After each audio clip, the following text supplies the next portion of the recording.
j'ai le grand plaisir, comme je le disais tantôt, de recevoir trois principales personnalités, trois principaux acteurs de cette mobilisation au niveau de la zone France-Europe. Il s'agit de Jules Marcel Eyam, qui est coordonnateur adjoint zone France, engagé dans la campagne référendaire. Aussi, il est le secrétaire général exécutif du mouvement Cap Uni au niveau de la Fédération France. Et ensuite, nous avons Marie-France Ramadan, présidente de la commission communication zone France, qui apportera son analyse sur la mobilisation des partisans de Oui et le rôle des médias et des réseaux sociaux pendant la campagne. Pas que les médias et les réseaux sociaux, mais il y a aussi des individus, des personnes, des ressources qui ont fait beaucoup de directs pour mobiliser. Donc, elle va nous faire son analyse là-dessus.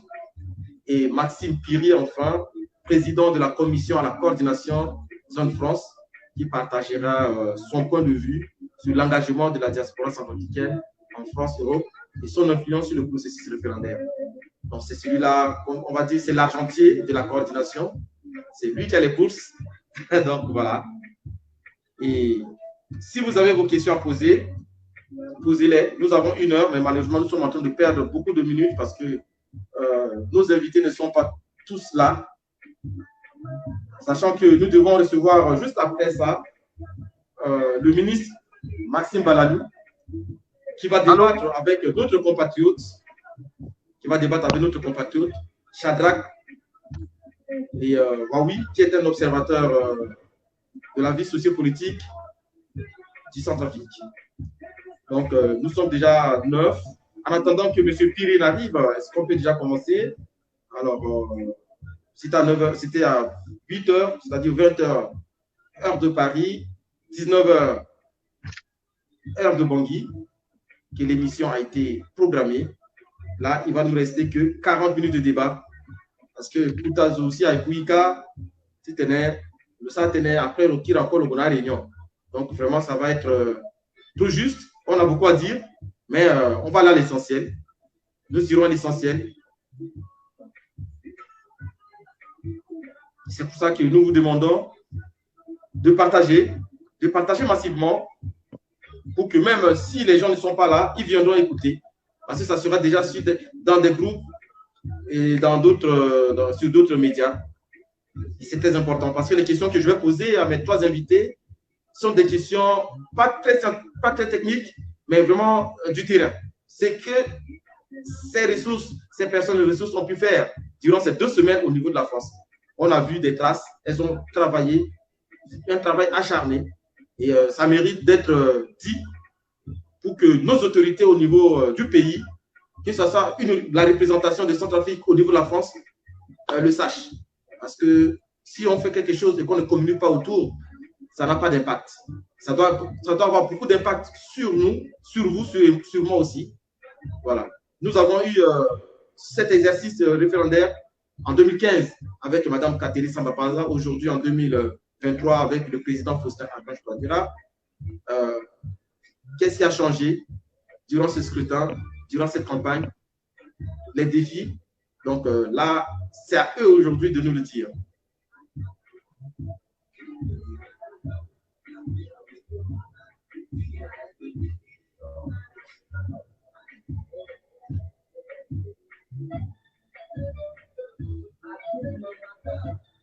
Voilà, nous sommes au complet. Le plateau est au complet. Chers internautes, chers cadénautes, le plateau est au complet. Bonjour à Maxime Piri. Maxime, bonjour. Bonjour, monsieur Rocarolin. Merci en tout cas, c'est toi que nous attendions. On peut se tutoyer, donc j'informe que voilà, nous sommes tous des frères et sœurs ici, nous sommes tous des Centrafricains. Le tutoiement, ce n'est pas un manque de respect, mais ça nous rapproche. Nous avons le coordonnateur Jules Marcel. Bonsoir, tu m'entends? Je t'entends très bien, monsieur Roland. Est-ce que tu m'entends? Okay. Très bien. Alors, bonjour à tout le monde. Zoé, faisons le live autrement. Elle est là. Bonsoir, Marie-France Ramadan. Bonsoir. Bonsoir, monsieur Rocarolin. Merci en tout cas. Merci beaucoup. Donc, alors, je pense que j'ai un problème du réseau. Comme je disais, comme je vous ai présenté hein, tout à l'heure, donc pour ceux qui viennent d'arriver, Ibarra, la Sosia, la Lutiga, Aïta Centrafricain, soit Kédié, Zimbala, Sosten Fungala, le rapporteur est déjà là. Donc, en tout cas, merci. Merci à Florence et bien d'autres qui sont déjà connectés. Alors, bienvenue dans cette émission spéciale marquant la fin de la campagne référendaire au Centrafrique. Aujourd'hui, nous allons explorer les moments forts, les enjeux et les émotions qui ont jalonné cette période cruciale pour notre pays.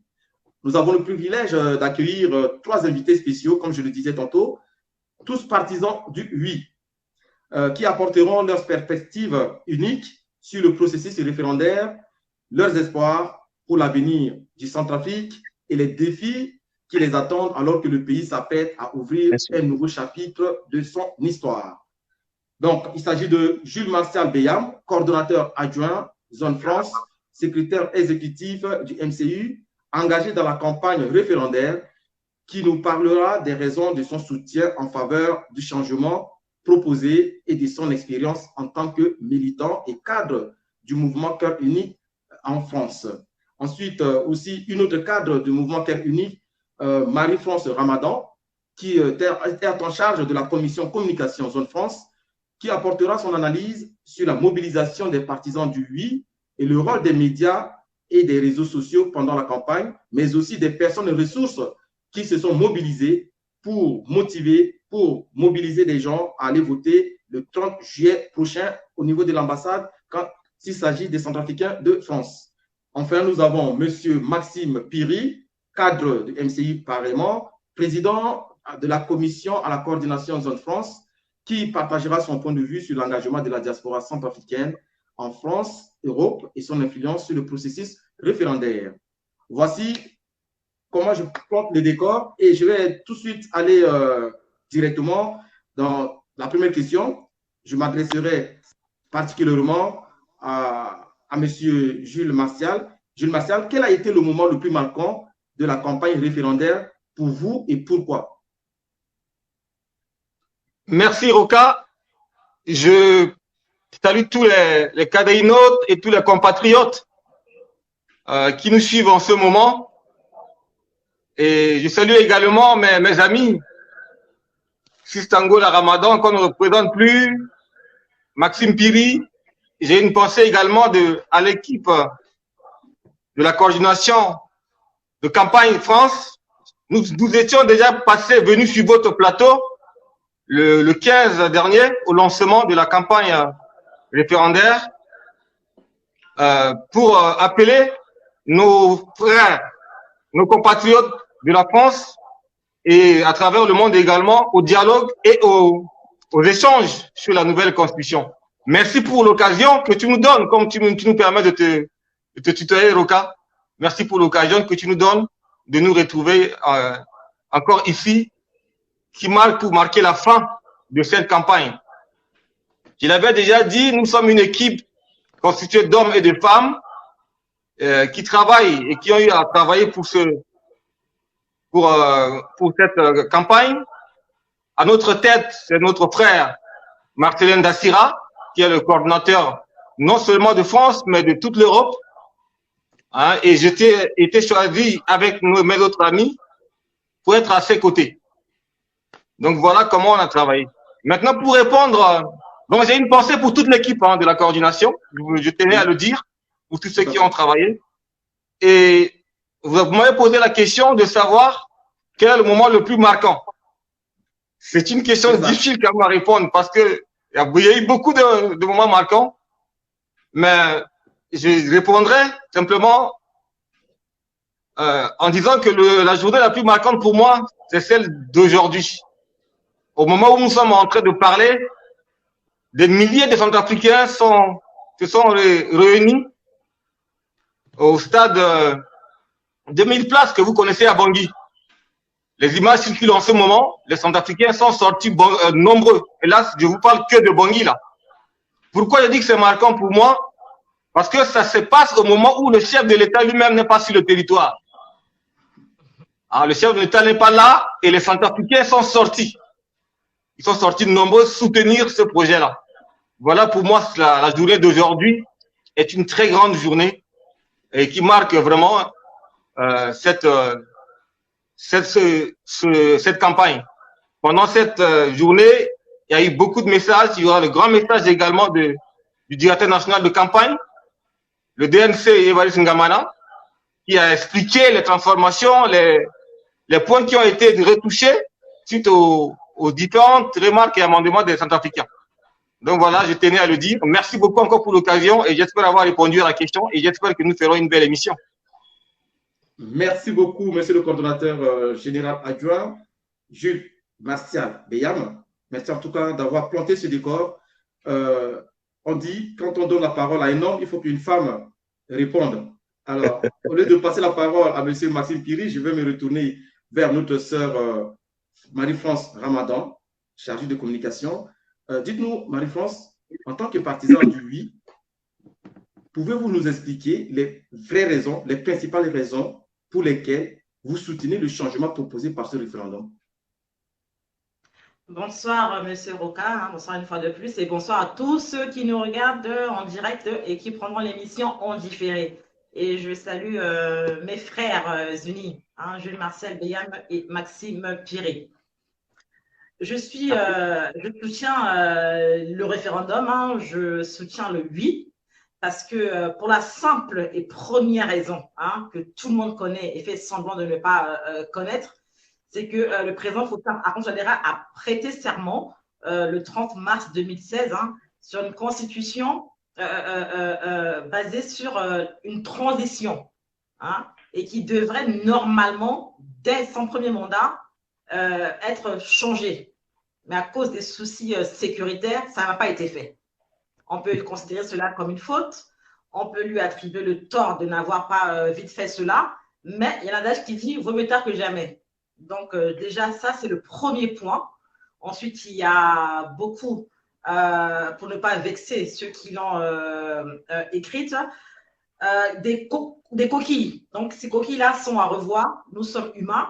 Si ces coquilles-là ne sont pas revues, on dira on a eu un professeur à une certaine époque comme président de la République qui n'a pas su lire entre les lignes, qui n'a pas assez réfléchi et qui n'a pas pensé à organiser un référendum ou faire réécrire la Constitution. Je me dis, ben tiens, voilà un homme intelligent qui a pensé à cela après avoir sécurisé le pays à plus de 90%, après avoir débarrassé le territoire centrafricain des rebelles et qui pense maintenant, parce que le peuple l'a réclamé, à organiser un référendum afin de réécrire une nouvelle constitution à l'image des réalités de ce que nous vivons en République centrafricaine. Voilà des premières raisons qui sont simples à comprendre, même pour un élève de CP.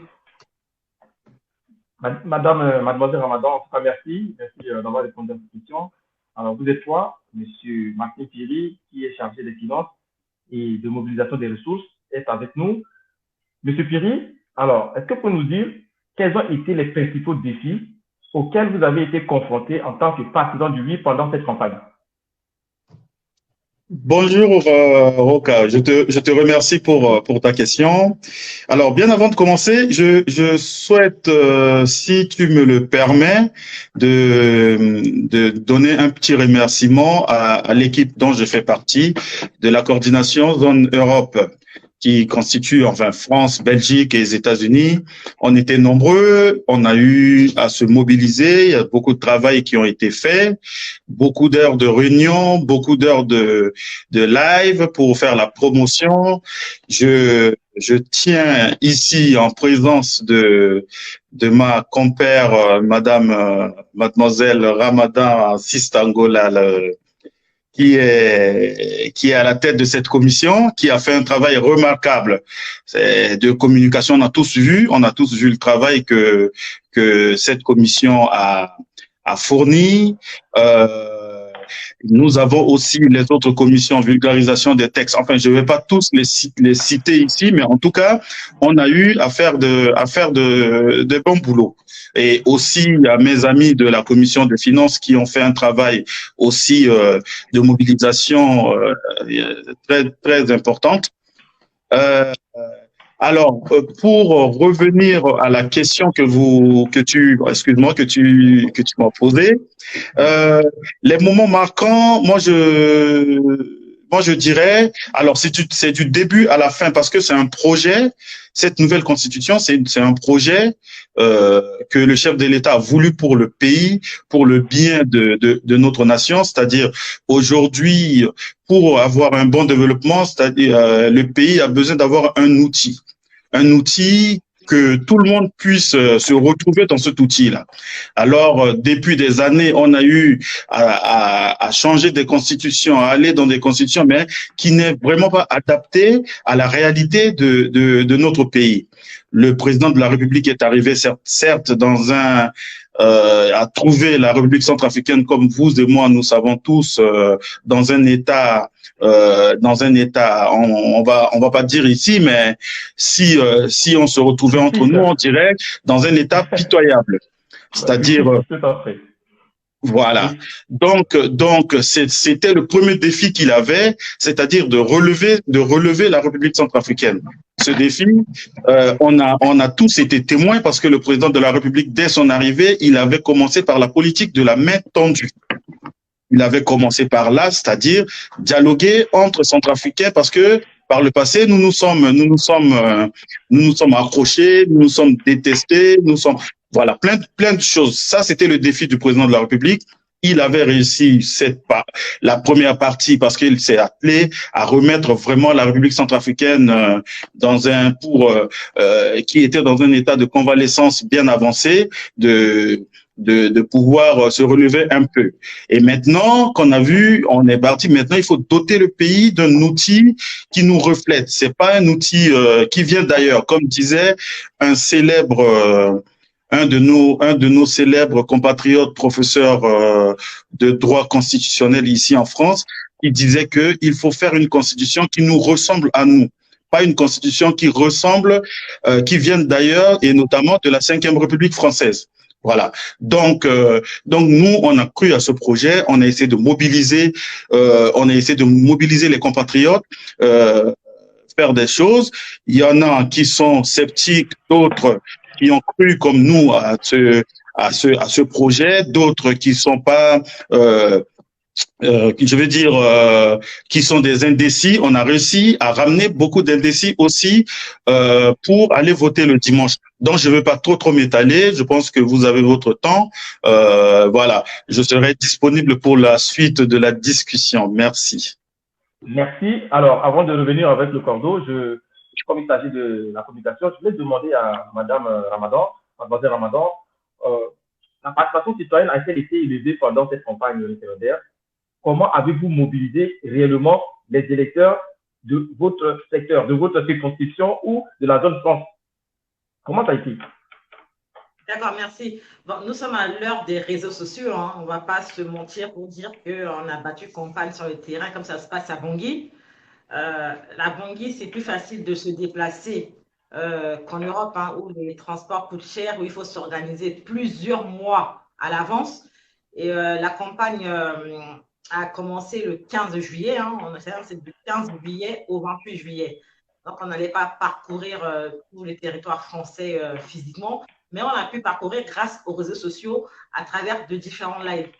À la tête d'une équipe de 10 personnes, hein, c'est-à-dire avec moi, ça fait 11, et qui sont toutes des personnes très connues sur les réseaux sociaux de notre communauté pour ce qu'on appelle des lives, c'est-à-dire interpeller les gens, alerter les gens et faire appel aux gens par rapport à ce qui se passe sur le territoire centrafricain. Donc, nous avons plus battu campagne à travers cette nouvelle technologie. Elle est quasiment gratuite et ça s'est très, très bien passé. Donc, c'était un outil fort de communication à ne pas sous-estimer, hein, que même les anciens hommes politiques ou bien les vieux hommes politiques utilisent désormais. Hein. Avant, ils étaient frileux de tout ce qui est réseaux sociaux, frileux de tout ce qui est live. Mais nous pouvons voir aujourd'hui, hein, que même les hommes politiques s'en servent afin de faire véhiculer leur message. Donc, ça a plus été sur les réseaux sociaux. Merci. Peut-être que j'ai loupé peut-être une partie de la question, je ne sais pas. Ai-je répondu ou bien il manque quelque chose? C'est bon, tu as très bien suivi, Nasser.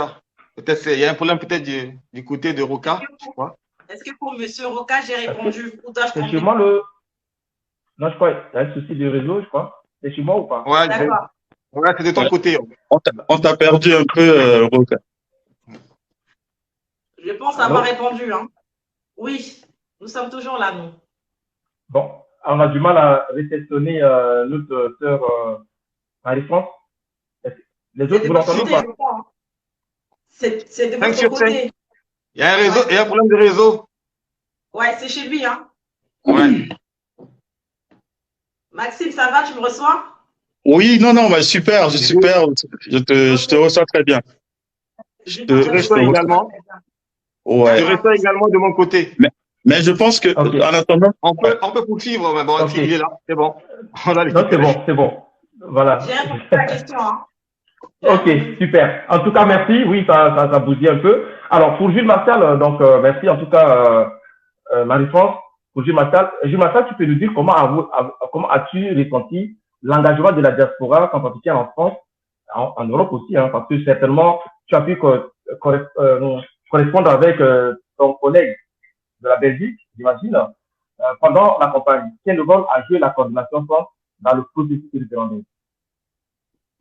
Alors, nous, on a même été surpris, en réalité, parce que on croyait que on était seuls, mais en toute sincérité, on a été agréablement surpris de voir que les Centrafricains, nombreux, hein, beaucoup de Centrafricains de la diaspora, se sont saisis de cette question qui concerne notre pays et qui est une question très, très cruciale même, je dirais.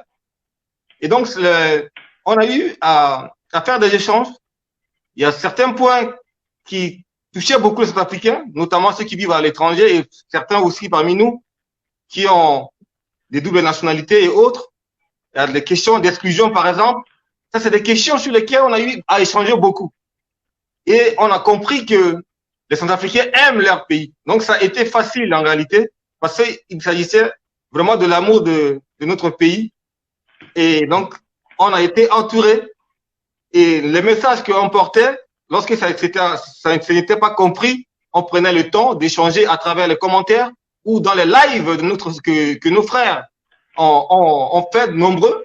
Hein. Ça a été des moments d'échange très efficaces et je suis heureux aujourd'hui de constater que ce message-là est passé, je l'espère en tout cas, on le verra le résultat. Mais je pense que ce message est passé et j'ai vu certaines personnes évoluer. Surtout, j'ai vu la position de certains de nos compatriotes évoluer sur certaines questions, suite à des explications qu'on a eu à donner et également des lives que fait également, il faut le dire, le ministre conseiller Ngwadika, qui dans une tact, avec beaucoup de tact, qui est d'ailleurs passé ici sur votre chaîne, qui a fait preuve, comme il a l'habitude, de pédagogie pour expliquer. Donc nous, des fois, on s'est aussi inspiré de lui et pour comme ça vulgariser ce message-là. Et donc ça a été un moment très bien d'échange et d'expérience également pour nous et pour notre pays. Merci beaucoup, monsieur le coordonnateur adjoint.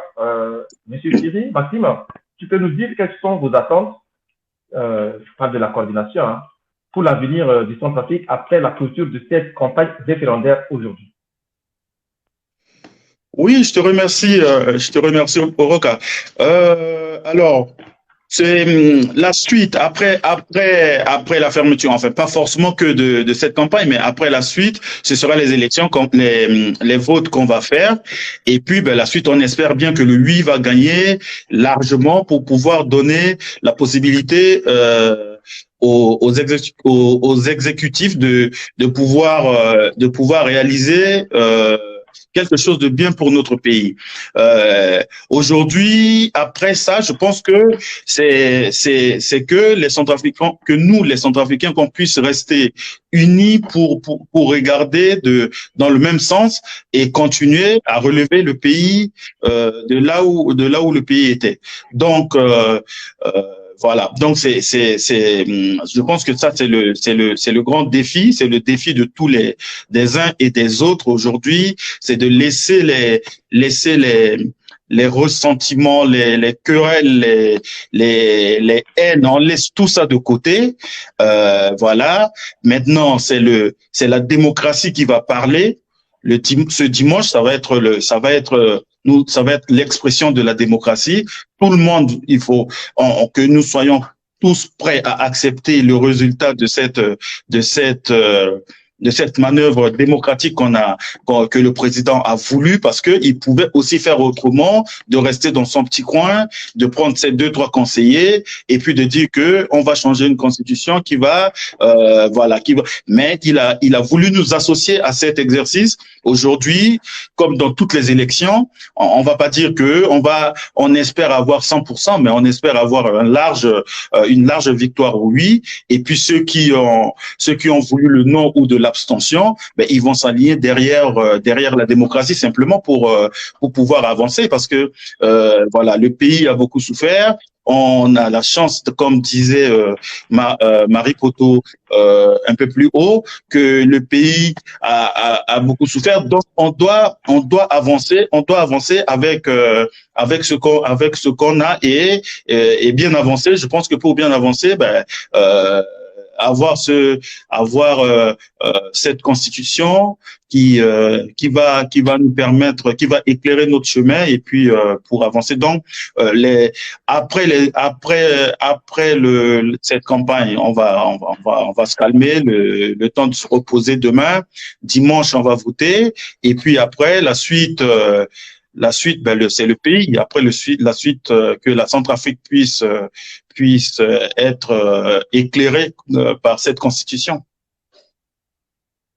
Je crois qu'on a encore perdu. On a perdu, ouais. Ouais, on a perdu notre hôte. Ouais, je pense que il y a d'autres qui attendent. Donc ça fait un peu, il y a un peu de l'embouteillage sur son routeur. Ouais. Ben là, il est revenu. Ouais. Ok. En tout cas, j'imagine, pardon, c'est un bug, je ne sais pourquoi. Nous tenons vers la fin de cette émission. Enfin, à vous de convaincre. Voilà, c'est l'émission phare de Calivox. Marie-France, est-ce que tu peux nous dire comment penses-tu que ce référendum a influencé la cohésion nationale et l'unité du peuple centrafricain? J'ai pas compris si cette constitution a influencé ça. Ouais, est-ce que pendant cette campagne, est-ce que tu as senti l'unité de tes compatriotes et la cohésion sociale? Oui. Ou au contraire, ça a divisé plus que ça a réuni, selon toi? Non, au contraire. Vous savez, l'amour l'emporte toujours sur la haine. Toujours. L'amour est toujours plus fort que la haine. Et ce que j'ai aimé, c'est parce que, en fait, en 2013, il y avait une pseudo-guerre de religion en RCA. Les musulmans et les chrétiens se bouffaient. Ils ne comprenaient pas pourquoi ils se bouffaient. Et suite à l'arrivée du président Faustin Archange Touadéra, il y a eu réconciliation. Mais une réconciliation, quand même, quelque part, qui est demeurée fragile chez certaines personnes. Et là, on nous a ramené sur une histoire de musulmans et de chrétiens. Donc, cette histoire de Centrafricains d'origine a permis aux partisans de la paix, je dis bien de la paix, pas forcément du oui, à expliquer aux gens qu'il n'y a pas d'origine chrétienne ou musulmane, parce qu'on ne naît pas chrétien, on ne naît pas musulman, et qu'on voulait nous diviser. Donc, au contraire, ça a ouvert les yeux des Centrafricains sur qui voulait nous diviser. C'était bien beau d'accuser l'Occident, même s'il y a toujours une main noire derrière de sa part, mais on a pu voir, permettez-moi le mot, la bêtise de ceux qui se disent des opposants centrafricains à vouloir donner une pseudo-explication par rapport à cette histoire de centrafricanité. Et là, j'ai aimé les nombreuses sorties de notre digne patriote Fidel Mwandika, qui est sorti plusieurs fois expliquer aux gens par rapport aux musulmans, aux centrafricains, et de ne pas se sentir lésés. Après tout, on n'est pas musulman à vie, on ne naît pas musulman, Mon nom est Ramadan, c'est un nom musulman. Je peux être musulmane aujourd'hui, demain chrétienne, après-demain athée, etc. Donc, ça a failli diviser que ceux qui étaient quelque part fragiles ou qui doutaient de la réconciliation amenée par le président Touadéra. Non, au contraire, ça nous a vraiment renforcés. Et je dis bravo à la communauté musulmane, chrétienne ou à tout le peuple centrafricain qui a compris que nous, qui portons des noms musulmans, parce qu'on n'a pas choisi ce nom-là, certains se font islamiser et portent un nom du jour au lendemain.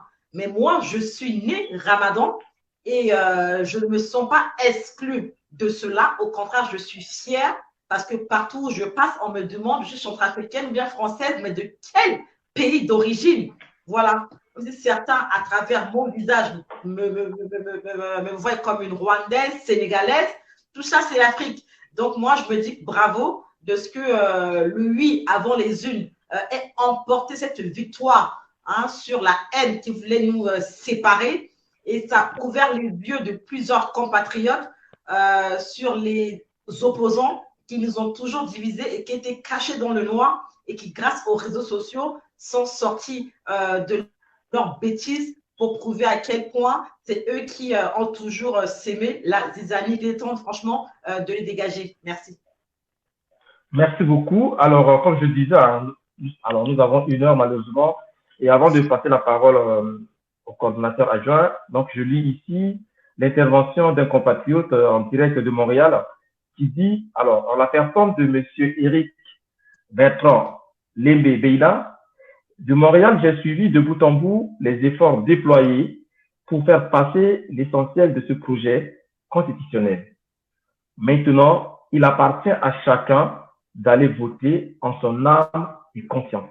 Donc voilà le message que l'aide des internautes de Cadivox vient de laisser. Et il y en a plein. Donc là, j'ai aussi Monsieur Jonas Zoko, je pense qu'il fait partie de la coordination. Nous aurons les 3 individus, nous voterons oui. Ceux qui voteront non, donc voilà, il a parlé, ceux qui voteront non, donc, et ceux qui resteront chez eux. C'est un référendum, ce n'est pas le nombre de votants qui compte. Donc voilà, il y en a plein comme ça. Bravo au peuple centrafricain, c'est toujours Zoko, pour son courage, sa détermination. La campagne s'est déroulée sans incident et accident. Donc voilà, vraiment ça a encouragé et puis ça démontre la maturité de ce peuple. Je me souviens quand le président Touadéra avait été élu, bien entendu, je suis pas en train de faire l'éloge du président actuel, mais je veux juste dire qu'il y a des gens qui commencent à l'appeler Baba Lango, il y a des gens de la sous-région, il y a des compatriotes de la sous-région qui n'y croyaient pas, et avec sa stature, aujourd'hui, il est respecté, il est invité partout pour participer à des sommets reconnus mondialement. Donc, vraiment, ça a été, effectivement, comme vous l'avez souligné, un président qui a tendu la main. Et quand il a commencé à taper sur les ennemis de la nation, on a dit, non, voilà, il a amené des partenaires pour tuer les peuples centrafricains. Il faut que les centrafricains, je pense, comprennent ou sachent là où on doit y aller, parce que sinon, après, on est perdu. Et on ne rend pas service à la génération future qui arrive, à la jeune génération ou à nos petits frères, à nos enfants que nous avons mis au monde. En tout cas, merci, monsieur Sarah, pardon, Marie-France Ramadan, excusez-moi. Sarah, c'est votre sœur. Donc voilà. Enfin, alors, quelle est la prochaine? Je vais parler maintenant, je vais m'adresser maintenant au coordonnateur adjoint. Gilles Martial, vous avez le mot de la fin, ou peut-être que tu comptes donner le mot de la fin à tes collègues, ensuite de parler, c'est à toi de voir. C'est toi qui as le joker. Alors, merci beaucoup. Je ne sais pas si ça va être le mot de la fin, mais merci pour l'occasion. Si j'ai quelque chose à dire, c'est que notre pays, il ne faut pas l'oublier, a fait face à de nombreux défis par le passé. Plus de 50 années d'instabilité politique et de crises à répétition dans notre pays. Je fais partie, et je crois beaucoup de ceux de ma génération, on fait partie de ceux qui ont connu des années blanches dans ce pays. Durant nos parcours scolaires, j'ai vu notre pays, la République centrafricaine, sombrer, mais j'ai également vu notre pays, la République centrafricaine, avoir de l'espoir. J'ai vu le peuple centrafricain décider de prendre son destin en main Et autour d'un homme qui porte une vision, le peuple s'est réuni autour de lui parce que c'est ça aussi. Tu peux avoir une vision, mais cette vision doit être portée par ton peuple. Aujourd'hui, le peuple centrafricain s'est réuni autour du chef de l'État. Et donc, ça crée de l'espoir pour notre pays. Aujourd'hui, une occasion se présente à nous. C'est notre pays qui nous appelle. Nous avons la possibilité de, comme ça, renforcer la stabilité, comment dire, politique dans notre pays, en mettant en place des institutions fortes. Nous avons également la possibilité, si nous décidons dimanche, de voter oui, comme ça, de favoriser la démocratie, l'état de droit, d'ouvrir la porte au développement économique de notre pays. Parce que à travers une bonne constitution, on peut avoir une économie et des investissements solides, et également un pays uni. Donc, il y a toute une sorte, en fait, de choses, de bonnes choses qui peuvent arriver à notre pays et avoir un État uni et pacifique qu'on pourra léguer à la génération future. Je pense que c'est un moment très important. Je lance un appel encore à mes compatriotes, ceux de France et ceux qui sont également dans les autres pays, parce que je sais qu'on est très connectés, puisque les messages passent entre nous, de se lever ce dimanche 30. C'est très important de se lever. Ici en France, nous allons voter à l'ambassade. Ça sera ouvert, je crois, à partir de 8 heures et ça va aller jusqu'à toute la journée, jusqu'à 19 heures. Donc, faisons le déplacement de Paris. Faisons ce déplacement pour notre pays. Nous sommes certainement à l'étranger, mais notre voix compte. Faisons ce déplacement pour porter notre pays, pour prouver que même de loin, ce pays, nous le soutenons et que c'est notre terre, notre unique terre. Donc, c'est le seul appel que j'ai à lancer à tous nos compatriotes. Je remercie également l'équipe de campagne. J'ai beaucoup appris, on a travaillé ensemble et c'est ça qui est génial. J'ai appris qu'on peut travailler ensemble, mais pas forcément les uns au-dessus des autres. Ça a été très bien. On a beaucoup appris ensemble et j'espère qu'on a réussi à porter des messages et à faire un travail qui a touché certains d'entre nos compatriotes. Et donc, voilà ce que j'avais apporté. Je ne sais pas si les autres auront un mot à dire, mais voilà ce que je sais qu'il y a une émission qui va suivre. Et donc, bon vote à tout le monde et rendez-vous à Paris. Pour nous, comme vous le savez, nous allons voter en faveur du oui. Nous avons déjà pris cette décision pour accompagner notre pays vers cette marche pour un destin meilleur. Merci, Jules Martial. Madame Ramadan, avez-vous un mot? Le mot pour la fin, c'est que je suis optimiste, que le oui va largement l'emporter. Je me suis inscrite il y a 2-3 ans sur la liste électorale parce que je croyais que celui que je soutenais aussi allait gagner. Cette fois-ci, c'est un vote qui est beaucoup plus important que les dernières élections présidentielles parce que là, il s'agit de notre République et non forcément d'un leader. Donc, j'invite tous ceux qui sont inscrits à ne pas hésiter à aller voter pour le oui et ceux qui sont contre ce référendum aussi à se déplacer, même si malheureusement plusieurs ne se sont pas inscrits il y a 2-3 ans, ce qui est dommage. Donc, voilà pourquoi il est important de s'intéresser aux affaires de la République africaine. Et bon, le temps imparti étant terminé, mais quand même, j'ai beaucoup appris pendant ce référendum-là. Je me dis que même si je n'ai pas fait Sciences Po, je peux quand même me mesurer sur certains plateaux à certains grands hommes politiques opposants centrafricains parce que j'ai pu voir leurs bassesses, j'ai pu voir leurs bêtises et je soutiens tout ce qui peut faire avancer la RCA. Nous avons à la tête de notre pays un leader, pas qu'un homme, mais un leader, un homme qui est très, très respecté, beaucoup plus respecté même par nos confrères africains, mais qui nous appartient, pas qu'à nous seuls. Et je soutiens ce référendum. J'irai voter oui. Et avec le peuple centrafricain, nous allons savourer la victoire du oui. Donc, rendez-vous ce dimanche 30 juillet à l'ambassade de Centrafrique en France afin d'aller voter. Merci. Merci beaucoup, Marie-France. Maxime, est-ce que tu as Oui, un message particulier à adresser à tes compatriotes qui t'écoutent, qui te suivent actuellement en ce moment? oui, juste un petit message. Je vais profiter de cette occasion. Je sais que les KDI notes sont un peu partout dans le monde. Voilà.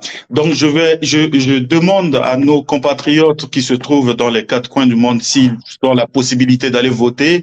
Faut pas qu'ils hésitent à aller massivement exprimer leur vote en faveur. En faveur de oui surtout. Hein, mais surtout il faut aller voter. Et ceux de Bangui qui nous suivent aussi aujourd'hui, que dimanche, qu'ils se mobilisent aussi beaucoup pour aller voter. De notre côté ici, en Europe, je demande à nos compatriotes ceux qui sont inscrits d'ailleurs sur les listes, les listes électorales, d'aller massivement voter et voter pour le oui pour que le oui puisse emporter plus largement possible, parce que voilà, le pays en a besoin pour sa sérénité, parce que derrière ce référendum, il y a d'autres défis qui restent à venir, et ces défis, ce serait plus ou moins conditionné, même pas plus ou moins, ce serait conditionné par cette nouvelle constitution. Ça va encadrer ce nouveau défi. Je pense notamment à ce projet de tokenisation que le président a voulu. Donc, je pense que cette constitution, c'est un outil qui va permettre au chef de l'État d'avoir la main libre, d'avoir le consentement de tous les Centrafricains, de tout le monde, de pouvoir amener à bien ce projet pour que demain nos enfants, nos petits-enfants, nos cadets puissent en profiter de la richesse de la République centrafricaine, que nous, on n'a pas eu la chance les seules choses que nous, cette génération qui est sur le plateau aujourd'hui, a eu de la République centrafricaine, ce sont les guerres à répétition, les mutineries, la division, la trahison. C'est tout ce qu'on a eu jusqu'à aujourd'hui. Alors pour les générations futures, nous aimerions bien que le pays lègue quelque chose de bien à la nouvelle génération. Voilà, c'est ce que j'ai à rajouter. Et puis une fois de plus, remercier toute l'équipe de la campagne en Europe de zone Europe. Et puis voilà, un grand big up à Marie-France de continuer le travail qu'elle fait. C'est la seule consultante connue sur le continent qu'on connaît. Donc la femme qui est en France, c'est la femme qui réfléchit bien. Merci. Faisons le live autrement. On la connaît pour ça. Merci, Maxime. En tout cas, je ne pourrais... Merci, Monsieur Roca. Voilà, ce débat, sans pour autant remercier l'équipe de la coordination Zone France de nous avoir fait confiance au niveau de la rédaction Cadivox, d'être là dans cette aventure avec vous. Et j'ai découvert des visages que je ne connaissais pas avant. Et c'est ça la richesse de notre pays, la diversité, comme j'ai l'habitude de le dire, centrafricain de la diaspora. Mesdames et messieurs, chers cadénotes, c'est malheureusement la fin de notre émission. Avant de nous quitter, nous souhaitons exprimer nos sincères remerciements à tous nos cadénotes qui nous ont accompagnés tout au long de cette émission en direct. Vos commentaires, likes et partages ont été une source de motivation pour nous, pour moi et pour l'équipe, et nous sommes reconnaissants par rapport à ce que vous nous faites. Et nous voulons également adresser nos remerciements les plus chaleureux à nos invités exceptionnels qui ont enrichi notre plateau par leur présence et leur expertise, leur réflexion éclairante et leur contribution ont rendu cette émission mémorable. Un grand merci à Jules Marcel Beyam, coordonnateur adjoint Zone France Europe, engagé dans la campagne référendaire, donc aussi secrétaire exécutif au sein du mouvement Cœur Uni en France. Nous tenons également à remercier sincèrement Marie-France Ramadan, présidente de la commission communication Zone France, aussi cadre du mouvement Cœur Uni en France. Et enfin, Maxime Piri, président de la commission à la coordination pour la mobilisation de finances, pour les mobilisations des ressources. En tout cas, merci Maxime d'être là, Merci. de répondre présent pour cette édition. Et bien sûr, un immense merci à notre équipe dévouée en coulisses qui a travaillé sans relâche pour rendre cette émission possible. Je vous dis à très bientôt et bonne suite pour le dimanche 30 juillet. Merci beaucoup. Merci beaucoup. À dimanche, allons voter. Oui. Il y a une chance pour notre pays. Allons décider dimanche.